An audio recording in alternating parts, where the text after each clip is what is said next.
জীবিত ভোটার খসড়ায় হলেন মৃত। আলিপুরদুয়ারের কালচিনির 200 নম্বর বুথের ঘটনা। রীতিমতো আতঙ্কে রয়েছেন কালচিনির ভোটার।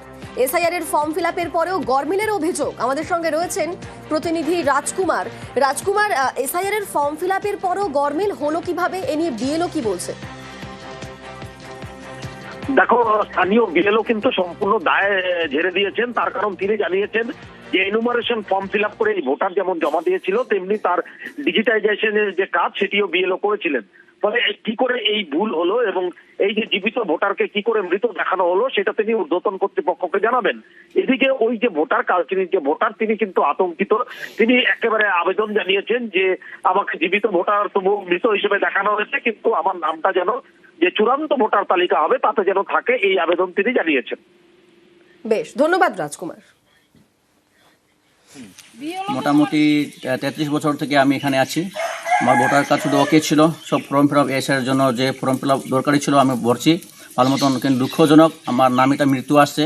সো আমি এটাই ঘোষণা করব, অনুরোধ করব সরকারের কাছ থেকে যেন কি তাড়াতাড়ি আমারটা আবার যেন কি পুনরায় আমার ভোটারটা হয়, এটা আমি কামনা করি। অমস ঈশ্বরারির বাড়িতে এলাম এবং তারপরে দেখা গেল যে তিনি আদপেও মৃত নন, তাকে ইলেকশন কমিশন মৃত বানিয়েছে। তিনি ফর্মও পেয়েছিলেন, এনুমারেশন ফর্ম। এরকম আরও 3-4 জনের নাম, তার মধ্যে দেখা যাচ্ছে নিপেন ঈশ্বরারি, যিনি এখানে থাকেন না কিন্তু জীবিত আছেন, থাকেন পাশে, শিফটেড ভোটার, তাকেও মৃত বানানো হয়েছে লিস্ট। সবারই একটা প্রশ্ন যে এই এলাকায় তৃণমূল কংগ্রেস লোকসভায় জেতা কি কারো গাত্র দেওয়া হলো, তাই কি এখানকার লোকদের নাম ভোটার লিস্টে বাদ দেওয়া হচ্ছে? এসআইআর ফর্ম জমা দিয়েছেন, তবুও খসড়া ভোটার তালিকায় দেখানো হয়েছে মৃত। ধূপগুড়ি এবং নৈহাটিতে দুশ্চিন্তায় পরিবার।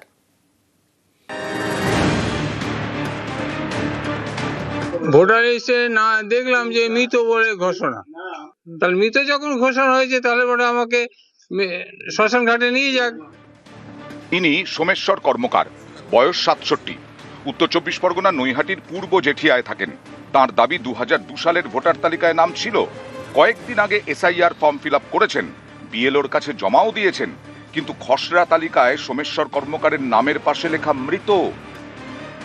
এ নিয়ে উদ্বেগে নৈহাটির বৃদ্ধ নির্বাচন কমিশনে অভিযোগও জানিয়েছেন। ভোটার লিস্টে না দেখলাম যে মৃত বলে ঘোষণা। এই শুনে আমি পঞ্চায়েত সদস্য বললাম যে কি ব্যাপার, আমার মৃত এলো কেন? আমার তো হাত পা কাঁপছে যে কি ব্যাপার, আমার এরকম হলো কেন? আমি তো ভোট দিই, যখনই ভোট আসে তখনই ভোট দিয়ে আসি, তাই মৃত ঘোষণা তা বলে নির্বাচন কমিশন এরকম করেছে, তাহলে তারই দোষ। তাহলে মৃত যখন ঘোষণা হয়েছে তাহলে পরে আমাকে শ্মশান ঘাটে নিয়ে যাক। জলপাইগুড়ি ধূপগুড়ি পুরসভার 2 নম্বর ওয়ার্ড রায়পাড়া, এখানকার বাসিন্দা নন্দলাল রাম। তাঁর দাবি এসআইআর ফর্ম ফিল আপ করেছেন, বিএলওর কাছে জমাও দিয়েছেন, কিন্তু খসড়া তালিকায় নামের পাশে লেখা মৃত। চিন্তায় নন্দলাল দ্রুত ভোটার তালিকায় নাম তোলার দাবি জানিয়েছেন। আমি তো মানুষটা জীবিত আছি, কিন্তু আমার ভোটার লিস্টের নাম হচ্ছে মৃত। রাতে 9টার সময় ফোন করছে, তুমি যেটা ফর্মটা দিছো সেটা জমা হয়ে গেছে কলকাতা। আমি নাম জিজ্ঞাসা করলাম কি নাম আছে, তখন উনি বললো যে এটা নন্দলাল ঘোষ, আর আমারটা তো হচ্ছে নন্দলাল রাম, তো দুইটা অ্যাডজাস্ট কি করে হবে? উনি বললো যে সবকিছুই হুবাহু একই আছে। ইনি ভীমচন্দ্র মণ্ডল, বয়স 70, পশ্চিম বর্ধমানের সালানপুরের মাঝিপাড়ায় থাকেন। তাঁর দাবি এসআইআর ফর্ম ফিল আপ করেছেন, কিন্তু খসড়া তালিকায় তার নামের পাশে লেখা মৃত। 2002-ও আপনার নাম ছিল?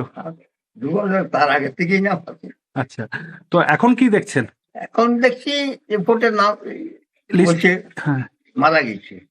হতে আর কিছু নেই, আমরা তো জানছি যে আমাদের বয়স হয়েছে, কবে যে মারা যাবো কোনো ঠিক নাই। তবে সরকার থাকতে, জীবন্ত থাকতেই যদি মারা যায় বলে, তাহলে একটা মনের এরকম ভুল হওয়া তো উচিত নয়। কি জানি সরকার কি করছে এখন। নিউজ 18 বাংলা। ধূপগুড়ি শহরের মন্দিরের সোনা, রূপোর গয়না ও নগদ টাকা লুট। মন্দিরের জানালার গ্রিল কেটে চুরি করে দুষ্কৃতীরা। চুরির মুহূর্তের ছবি ধরা পড়েছে সিসি ক্যামেরায়। সিসি ক্যামেরা দেখে দুষ্কৃতীদের চিহ্নিত করার কাজ করছে পুলিশ। আতঙ্কিত স্থানীয়রা।